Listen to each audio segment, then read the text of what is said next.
Ya, shalom Bapak Ibu, selamat pagi. Kembali kita mau merenungkan firman Tuhan, belajar firman Tuhan. Apa yang Tuhan berikan bagi kita di minggu ini judulnya adalah Tuhan Penentu Kemenangan. Dan uniknya Tuhan memberikan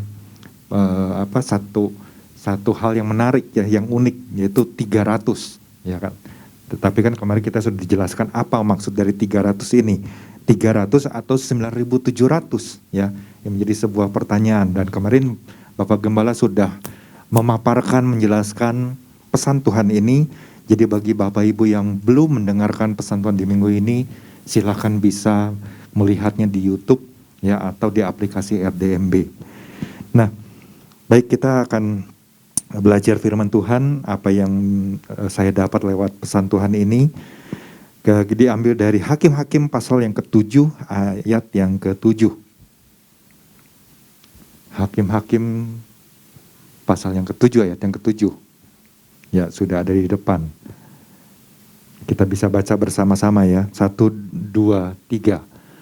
Lalu berfirmanlah Tuhan kepada Gideon, dengan ke-300 orang yang menghirup itu, akan kuselamatkan kamu. Aku akan menyerahkan orang Midian ke dalam tanganmu. Tetapi yang lain dari rakyat itu semuanya boleh pergi masing-masing ke tempat kediamannya. Nah, kemarin kita sudah belajar latar belakang dari kisah Gideon ini yang tentu saja tidak asing ya di telinga kita. Di mana seorang pahlawan yang bernama Gideon dengan 300 orang yang terpilih untuk berperang melawan Midian. Ya. Nah, sebelum kita masuk lebih dalam, pernah nggak Bapak Ibu mendengar satu kisah nyata ya yang terjadi di dunia? Judulnya adalah The Real 300. The Real 300 ya. Mungkin ada yang udah tahu ya. Mungkin juga ada yang nggak tahu. Saya aja nggak tahu, baru tahu ketika saya mempersiapkan firman ini ya. Ini menceritakan tentang kepahlawanan dari 300 orang Sparta ya. Siapa itu orang Sparta? Yaitu prajurit elitnya Yunani ya, yang rajanya itu adalah Leonidas. Di mana mereka pada waktu itu 300 orang Sparta ini pada akhirnya mati karena mempertahankan gerbang Thermopylae ya, dari serangan pasukan Persia. Jadi antara Yunani dan Persia itu terjadi peperangan, dan 300 orang inilah yang pada akhirnya ada di barisan depan untuk mempertahankan gerbang ya. Nah, ternyata kisah ini tuh membuat dunia ini kagum ya dengan tokoh kepahlawanan mereka. Bahkan berbagai media ya coba untuk mengangkat cerita ini. Bahkan salah satu industri perfilman di dunia yaitu Hollywood ya berusaha untuk beberapa waktu lalu mengangkat cerita ini untuk dibuat di dalam sebuah film layar lebar ya.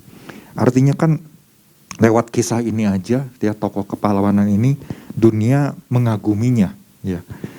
Seolah-olah seperti terhipnotis dengan kisah ini, tapi mungkin juga dunia lupa ya. Dunia lupa bahwa jauh sebelum masa tersebut, jauh mungkin di waktu-waktu yang lalu, ada satu peristiwa di tanah Palestina. Ada satu peristiwa di mana ada 300 orang Israel yang harus berperang melawan orang Midian dan Amalek. Ya. Yang jumlahnya Alkitab katakan seperti di tepi laut.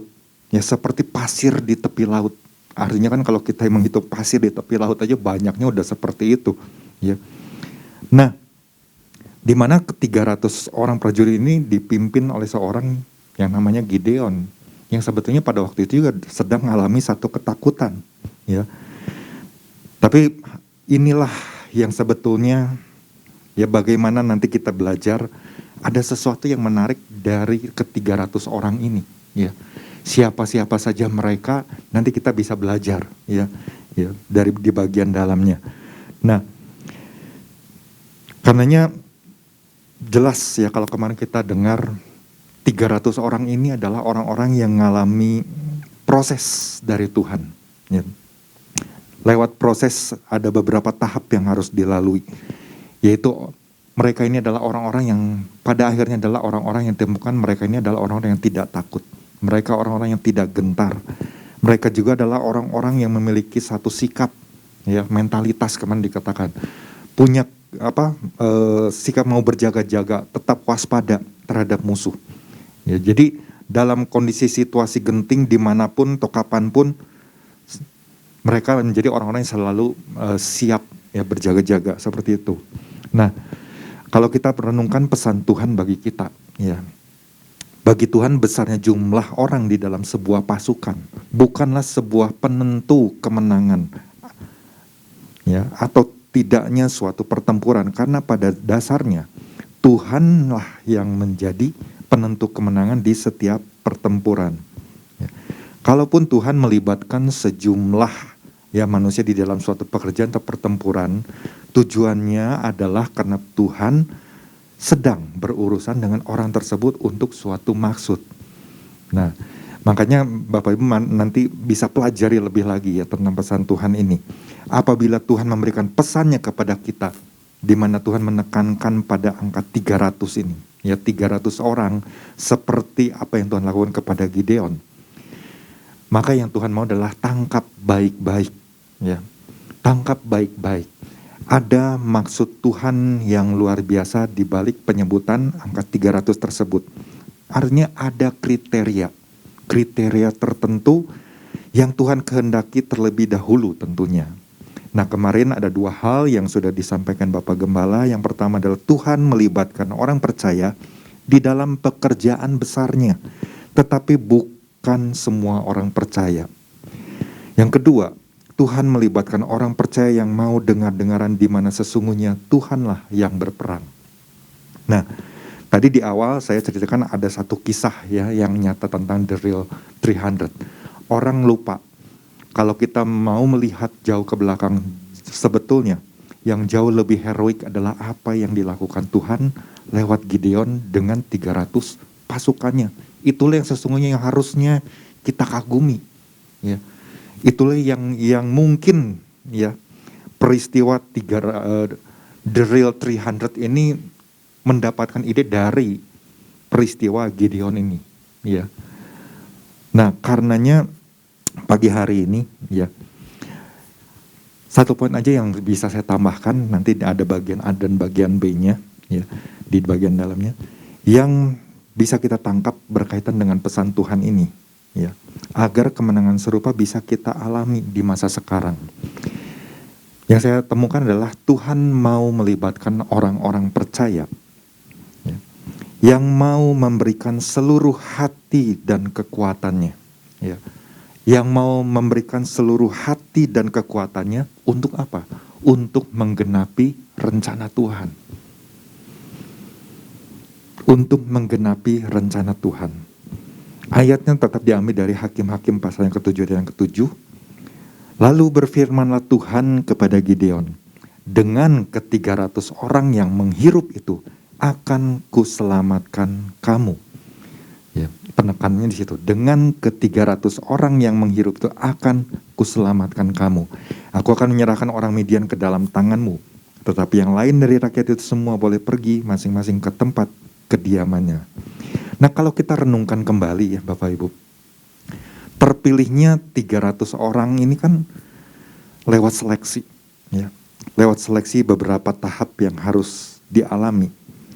Dan yang menarik, ya, saya menarik kesimpulannya ini adalah 300 orang ini adalah orang-orang yang sebenarnya mereka adalah orang-orang yang mau memberikan seluruh hidup mereka, memberikan hati mereka, memberikan seluruh kekuatan mereka hanya untuk Tuhan, ya, hanya untuk Tuhan. Jadi ketika mereka terpilih pada akhirnya menjadi 300 orang, mereka itu bukan cuma sekedar menerima panggilan Tuhan, ya, saya udah terpilih oleh Tuhan. Tapi ada langkah berikutnya adalah bagaimana mereka adalah orang-orang yang mau menggenapi, ya, mau menggenapi rencana Tuhan, tapi juga adalah orang-orang yang mau mengikuti caranya adalah caranya Tuhan, bukan caranya mereka, tapi caranya Tuhan. Ini yang luar biasa, ya. Ini yang nggak mudah mungkin buat hari-hari ini dilakukan oleh orang-orang percaya hari-hari ini, ya. Nah, saya pernah menyampaikan ya di doa pagi beberapa waktu lalu, kalau Tuhan lihat bukan dari jumlah ya seberapa orang banyak ya, tapi yang Tuhan lagi lihat, Tuhan cari adalah orang-orang yang punya kualitas. Ini yang seharusnya ada di dalam diri kita orang-orang percaya. Kalau kita sekarang berkata, kalau dibandingkan dengan persentase, kalian mau pilih yang mana? Yang 97% atau yang 3%? Jawabannya pasti, oh saya mau yang termasuk 3%. Kalau dari 10.000. Tapi kalau Bapak Ibu hitung dari 32.000 yang terpilih, ya awalnya 32.000, pada akhirnya mendapatkan 300 orang, persentasenya sangat-sangat kecil, lebih kecil lagi, 0,09 sekian persen. Ya. Jadi bisa dibayangkan, Tuhan nggak butuh jumlah orang yang banyak, tapi yang Tuhan butuh adalah orang-orang yang punya kualitas. Ya. Kualitas apa? Kualitas yang memberikan seluruh hati dan kekuatannya untuk menggenapi rencana Tuhan ini. Ya. Nah, kemarin kan kita Pak Gemala sudah sampaikan, Tuhan melihat sikap dan mentalitas dari 300 orang ini. Siapa mereka? Apakah mereka dari satu kelompok saja? Enggak. Kalau Bapak Ibu baca dia di pasal sebelumnya, di pasal yang ke-6, mereka itu adalah orang-orang yang ditemukan berasal dari beberapa suku, ya. Jadi ini yang luar biasa, ya. Jadi ketika saya renungkan, iya ya, ternyata kadang-kadang namanya orang.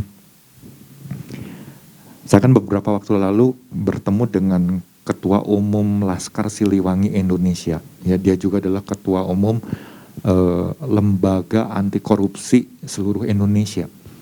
Dia ceritakan begini, seringkali dia sampaikan begini, kalau apa yang saya perintahkan kepada anggota, kalian harus A, mereka ikut A. Ya. Saya katakan B, mereka ikut B. Saya katakan C, mereka ikut C. Ya. Tapi juga di bawah-bawahnya dia ajarkan seperti itu. Dan saya bertanya, kira-kira anggotanya ngerti nggak ya apa yang disampaikan oleh pemimpinnya? Kadang-kadang ya budaya di kita ini, orangnya adalah orang yang seringkali cuma ikut-ikutan, ya, cuma ikut-ikutan. Kalau misalnya mau mengadakan demo, apakah yang ikut demo semuanya sangat-sangat mengerti apa tujuan orang melakukan demo? Banyak yang enggak. Cuma beberapa kelompok orang aja, ya segelintir orang aja yang jadi provokatornya. Manas-manasin orang, akhirnya ya orang terbawa emosi, ikut-ikutan aja gitu. Ya. Nah, tapi dari 300 orang ini, ternyata mereka bukan orang-orang seperti yang kemarin sudah dijelaskan oleh Bapak Gembala. Ya, orang-orang yang takut dan gentar, orang-orang yang mungkin cuma punya kepentingan pribadi, yang ingin menonjolkan diri sendiri, ya, dan lain sebagainya. Enggak. Ternyata mereka ini adalah orang-orang yang kita temukan punya kualitas yang berbeda. Kualitas seperti apa aja? Nah, ini ada dua ya yang pagi hari ini saya bagikan. Kualitas orang-orang yang memberikan hati dan kekuatan mereka ini adalah, yang pertama, orang-orang yang kualitasnya teruji melewati proses demi proses. Ya. Jadi orang-orang ini adalah orang-orang yang teruji dari proses yang satu kepada proses yang lain. Kita tahu ya, kisah Gideon ini kan diawali dengan orang Israel melakukan apa yang jahat di mata Tuhan di pasal yang ke-6 ini. Dan kemudian bagaimana Tuhan menyerahkan mereka ke dalam tangan orang Midian 7 tahun lamanya. 7 tahun lamanya ini adalah sebuah proses yang dialami oleh seluruh bangsa Israel. Ya. Mungkin dari yang kecil, yang masih remaja, yang anak-anak muda, ya, orang-orang yang kuat, ya, orang-orang tua dan lain sebagainya. Dari berbagai generasi, mereka sama-sama mengalami satu proses. Ya. Proses yang gak mudah dihadapi. Ya. Tapi kemudian bagaimana ketika sampai kepada satu titik, ya, satu titik Gideon berjumpa dengan Tuhan sampai kemudian pada akhirnya dikatakan di ayat yang pasal yang ke-6. Pasal yang ke-6. Jadi ketika Gideon sudah bertemu dengan malaikat Tuhan, ya. Bagaimana kemudian ada kelompok orang-orang yang ibaratnya tuh semangatnya itu langsung bangkit. Artinya kan selama proses terjadinya satu kondisi di mana selama 7 tahun mereka ada di dalam kondisi yang sangat-sangat sulit. Ya. Ada kelompok orang-orang yang senantiasa tetap menjalani sebuah proses ini dengan satu sikap yang boleh kita pelajari. Ya. Jadi ada orang-orang yang nanti Bapak Ibu bisa temukan lah ya.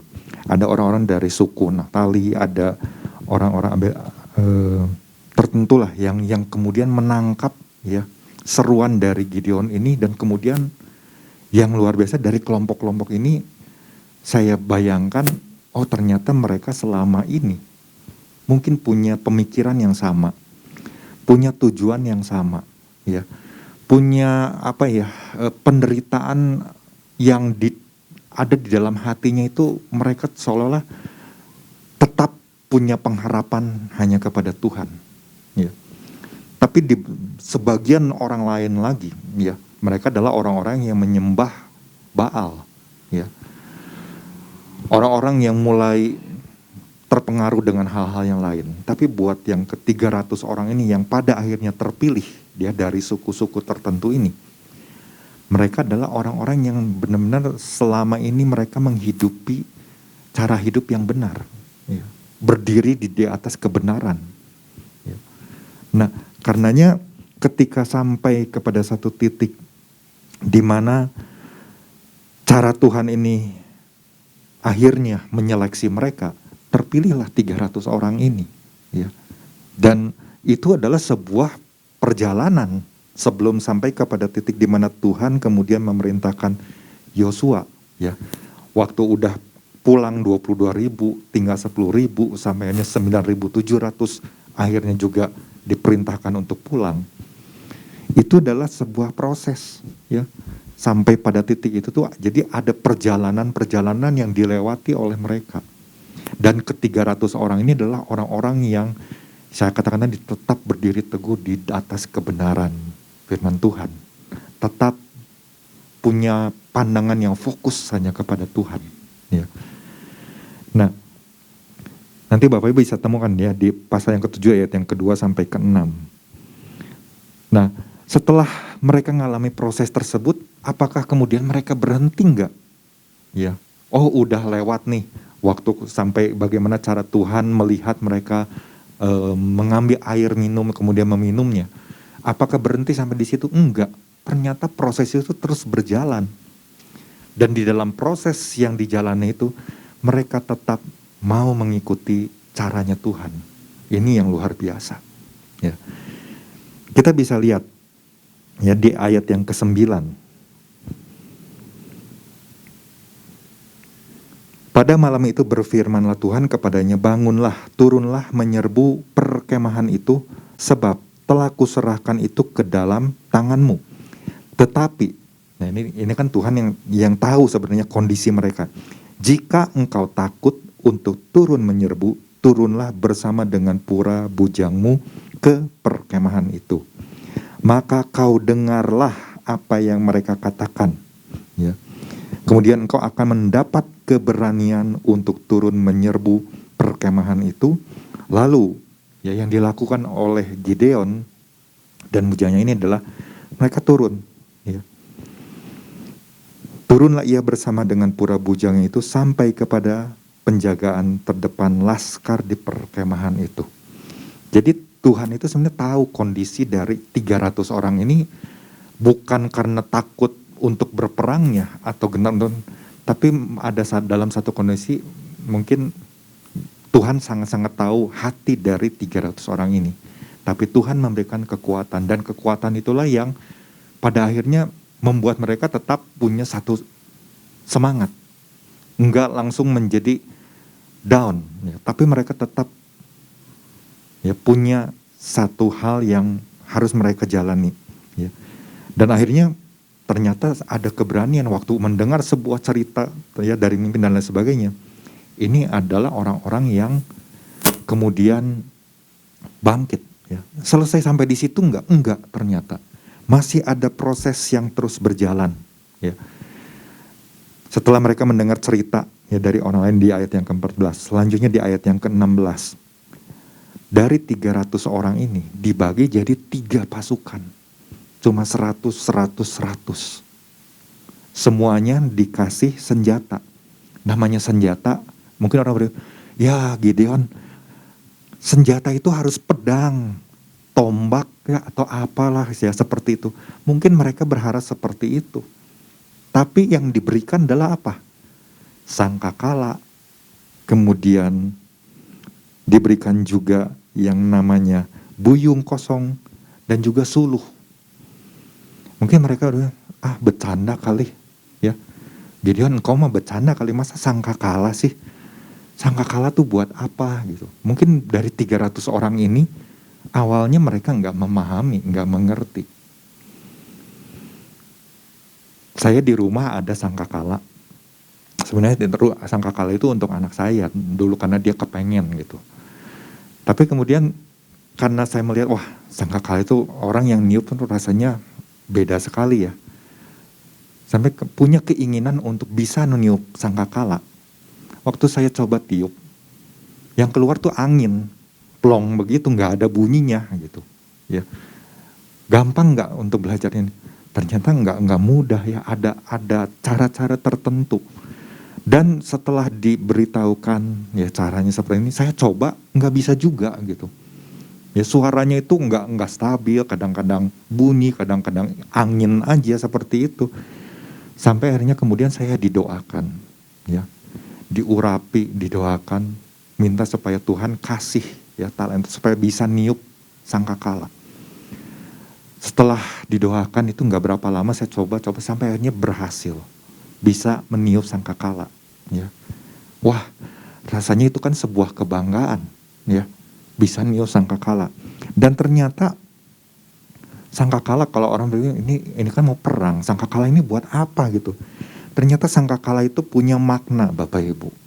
Kenapa Tuhan mungkin memerintahkan Gideon, kamu kasih sangkakala ini, kamu kasih buyung dan obor ini. Tuhan punya maksud untuk 300 orang ini, ya.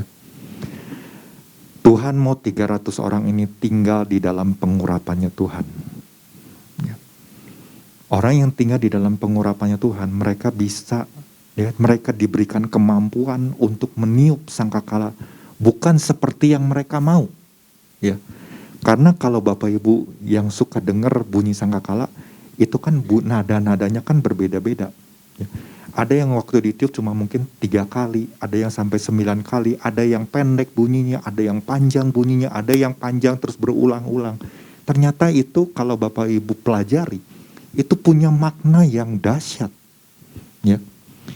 Nah, maknanya itu apa aja? Saya mencatat ada beberapa. Ada yang menyatakan atau mendeklarasikan tentang keinginan Tuhan. Biasanya suara ini tuh diperdengarkan pada saat perang. Ya, jadi pada saat perang ketika sangkakala dibunyi, nadanya itu ada nada tertentu, ya. Dan yang diajarkan kepada para peniup ini bukan karena mereka coba-coba, yuk kita bikin nadanya begini ya, enggak. Itu semua karena Tuhan taruhkan sesuatu kepada 300 orang ini. Oh begini loh, kalau kalian menghadapi perang, aku akan memberikan kemampuan untuk meniupnya seperti ini, seperti ini. Nah itu yang luar biasa, ya. Ada juga bunyi yang bisa membangunkan atau menarik perhatian orang agar fokusnya itu tertuju kepada Tuhan. Jadi waktu dengar sangkakala, orang langsung tangkap, oh bunyi ini tuh berarti mengingatkan diri saya supaya saya fokus kepada Tuhan. Dan 300 orang ini menangkap, ya. Oh ini loh yang lagi Tuhan ajarkan. Prosesnya itu sebuah proses yang harus dijalani, ya. Selain itu juga menyatakan kehadiran, ya, Tuhan hadir di tempat itu. Tuhan hadir saat bangsa Israel berperang, Tuhan hadir saat bangsa Israel sedang beribadah kepada Tuhan. Ada juga makna bahwa Tuhan hadir untuk menegakkan kebenarannya di tempat itu. Atau kadang-kadang juga kita suka dengar suara sangkakala yang bunyi sangat lembut sekali seperti itu. Ya, beberapa waktu lalu kan di BRI kita sering kali dengar tentang bunyi tersebut. Nah itu kan untuk menyatakan bahwa Tuhan yang mulia itu hadir. Tuhan yang mulia itu hadir di teman. Nah bahkan kan di dalam beberapa peristiwa di Alkitab, orang ketika dengar bunyi sangkakala, yang namanya musuh itu udah langsung gemetar Bapak Ibu. Ya. Ketika tembok Yeriko dirubuhkan, ya, itu bagaimana bunyi sangkakala itu bisa merobohkan tembok Yeriko. Artinya ada sesuatu yang dahsyat lewat sangkakala ini. Dan ketika diberikan sangkakala menjadi sebuah senjata, ini yang ditangkap oleh 300 orang. Wow, dahsyat sekali. Ya. Artinya mereka adalah orang-orang yang hatinya itu mau mereka berikan untuk Tuhan. Mereka mau senantiasa terus belajar, fokus, ya, terus ada di dalam tracknya Tuhan, rancangannya Tuhan, untuk menggenapi rencananya Tuhan. Nah, bagaimana dengan buyung, ya, dan obor ini? Buyung yang kosong dan juga ya suluh ini menyatakan sebenarnya terang rohnya Tuhan. Ya. Kan di situ dikatakan buyung itu harus dipecahkan, ya, sehingga mungkin obor menjadi nampak menyala seperti itu.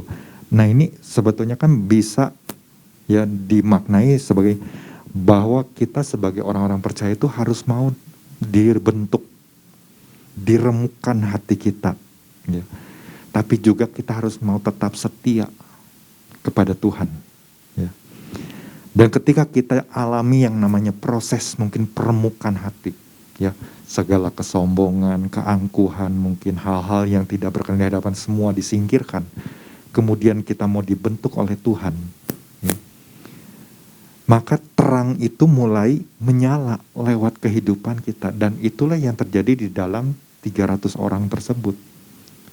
Ketika mereka harus mengalami satu proses, mereka diremukkan hatinya, ya. Mereka mulai dibentuk seperti yang Tuhan mau, karena Tuhan punya maksud lewat ke-300 orang ini. 300 orang ini adalah orang-orang yang benar-benar mau mau bayar harga, ya. Mau bayar harga, ya. Dan untuk bayar harga itu bukanlah sesuatu yang murah, yang nggak mudah untuk mengikutinya, tapi itu mereka jalani, mereka lewati proses itu, ya, karena mereka menyadari ada sesuatu yang mungkin selama ini menjadi beban. Beban itulah yang sebetulnya membuat mereka tetap fokus kepada kebenaran firman Tuhan, ya. Nah, karenanya ini yang bagian pertama, ya, orang-orang yang memberikan hati dan kekuatan seperti apa, yaitu orang-orang yang punya kualitas yang teruji, ya, melewati proses demi proses. Nah yang bagian B-nya, orang-orang yang tidak memiliki kepalsuan dalam hidupnya. Jadi benar-benar fokus, saya katakan tadi, fokus hanya kepada Tuhan, ya. Di ayat yang ke-20 dikatakan demikian. Demikian ketiga pasukan itu bersama-sama meniup sangkakala dan memecahkan buyung dengan memegang obor di tangan kirinya dan sangkakala di tangan kanannya untuk ditiup, serta berseru, pedang demi Tuhan dan demi Gideon. Ya. Nah, ini yang menarik, ya. Mereka berseru, ya, pedang demi Tuhan dan demi Gideon, ya. Ada hal yang menarik, ya, dari apa yang mereka katakan ini adalah bahwa mereka ini 300 orang ini dari yang berbagai suku ini adalah orang-orang yang sebetulnya kan pada waktu zamannya Gideon, waktu awal-awal ketemu dengan malaikat Tuhan, kemudian Tuhan perintahkan satu firman untuk merubuhkan mezbah Baal dari ayahnya. Itu yang dilakukan Gideon, dan dikatakan dengan hamba-hambanya. Ada 10 orang kurang lebih. Nah, dari peristiwa itulah sebetulnya mungkin orang-orang ya, dari 300 orang dari berbagai suku ini, mungkin ada yang melihat, mungkin juga ada yang mendengar apa yang sedang Gideon lakukan pada waktu itu. Dan itu kan timbul satu kegaduhan ya. Gideon harus ditangkap, Gideon harus diadili dan lain sebagainya. Tetapi ayah Gideon kemudian kan membuat sebuah pernyataan. Nah, mungkin di dalam kelompok orang-orang yang begitu banyak ya, 300 orang ini lebih setuju dengan apa yang dilakukan oleh Gideon. Itu yang seharusnya dilakukan. Karena kita menderita selama 7 tahun itu karena bangsa ini sudah menyembah kepada Baal. Ya, sehingga kita mendapat ya satu tindakan yang sangat-sangat gak adil dari orang-orang Midian. Kalau mereka mungkin berpikir, aduh, kita udah tahu kebenaran, tapi kan kita kelompoknya kecil. Mungkin dari suku A yang terdekat ini cuma ada 20 orang. Yang B-nya, suku yang lainnya ada 50 orang. Aduh, bisa apa kita di antara suku ini? Wah, gak bisa melakukan apa-apa. Ibaratnya kalah suara dengan mungkin jumlah yang lebih banyak di antara suku mereka. Mereka nggak mungkin melakukan sesuatu. Tapi dalam kehidupan yang mereka jalani, itulah yang mereka hidupi. Mereka tidak teralihkan dengan hal-hal yang mungkin sedang terjadi. Mereka tetap fokus dengan yang namanya kebenaran. Ini loh yang seharusnya terus dilakukan oleh bangsa Israel. Tapi gimana ya cara kita melakukannya? Sampai akhirnya Tuhan punya cara yang bagi manusia rasanya nggak mungkin lah. Ya, kita keluar dari jajahannya Midian. Tapi Tuhan punya cara. Dan Tuhan kumpulkan waktu melewat pengumuman yang dikeluarkan oleh Gideon. Wah, orang-orang ini langsung nangkep. Ini yang harusnya kita lakukan. Tapi hanya akhirnya cuma 300 orang. Sampai akhirnya punya keberanian, itu adalah sesuatu yang dahsyat. Ya. Itu adalah sesuatu yang luar biasa sekali. Ya. Sesuatu yang gak mudah dilakukan pada waktu itu, Bapak Ibu. Saya membayangkan dari 32.000 orang yang dikumpulkan, kemudian langsung 22.000 orang pulang. Ya. Caranya gimana kira-kira gitu. Apakah dalam satu hari langsung bubar 32.000? Mungkin aja bisa ya ketika dikumpulkan di satu wilayah yang tanpa harus menggunakan pengeras suara langsung diumumkan seperti siapa yang takut, siapa yang benar pulang. Ya. Kemudian proses 10.000, tinggal 10.000.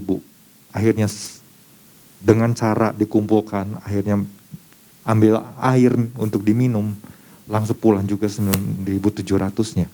Ya.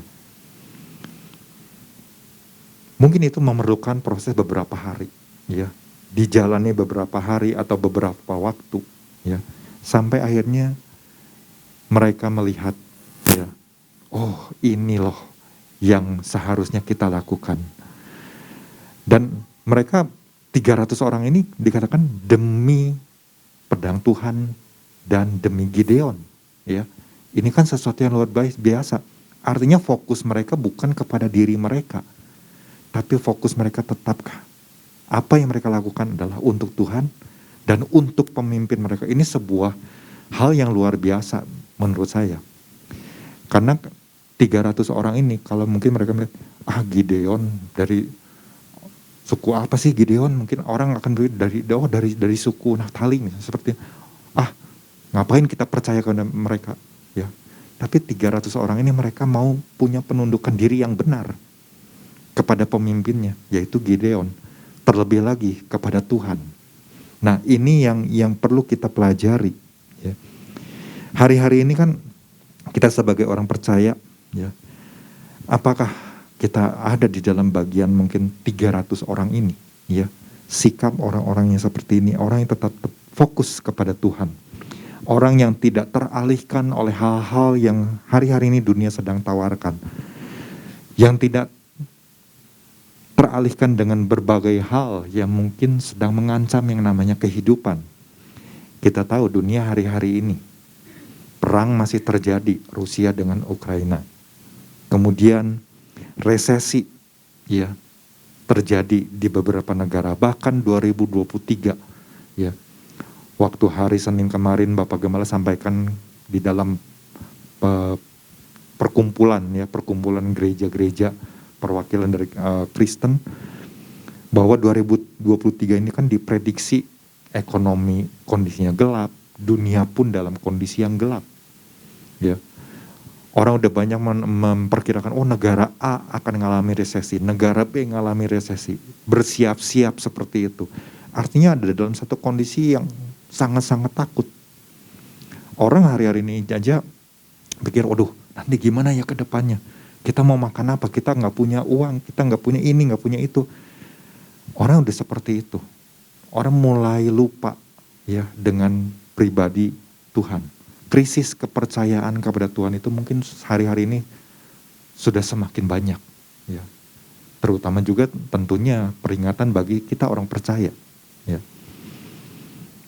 Nah, apakah hal ini membuat kita menjadi orang-orang yang takut, ataukah tetap kita punya satu kualitas di dalam kehidupan kita sebagai orang-orang percaya ya. Saya punya ada teman yang menginfokan, ini katanya ada seorang punya sertifikat tanah, mungkin 1 lemari kali ya. Kalau mau cari katanya di Indonesia ini di mana aja, tinggal bilang, dia bilang seperti itu. Nanti tinggal kalau mau beli, tinggal bayar pajak bangunannya aja. Terserah mau nawar berapa katanya ya. Sampai seperti itu ya. Saking dia mungkin bingung, aduh kalau saya bayar pajaknya juga setiap tahun nggak tahu berapa puluh M kali katanya. Itu dari mana hasilnya? Ada orang yang kasih lah ya dan sebagainya. Sampai numpuk katanya. Tinggal cari sendiri, pilih sendiri katanya. Ya, itu sertifikatnya numpuk seperti itu.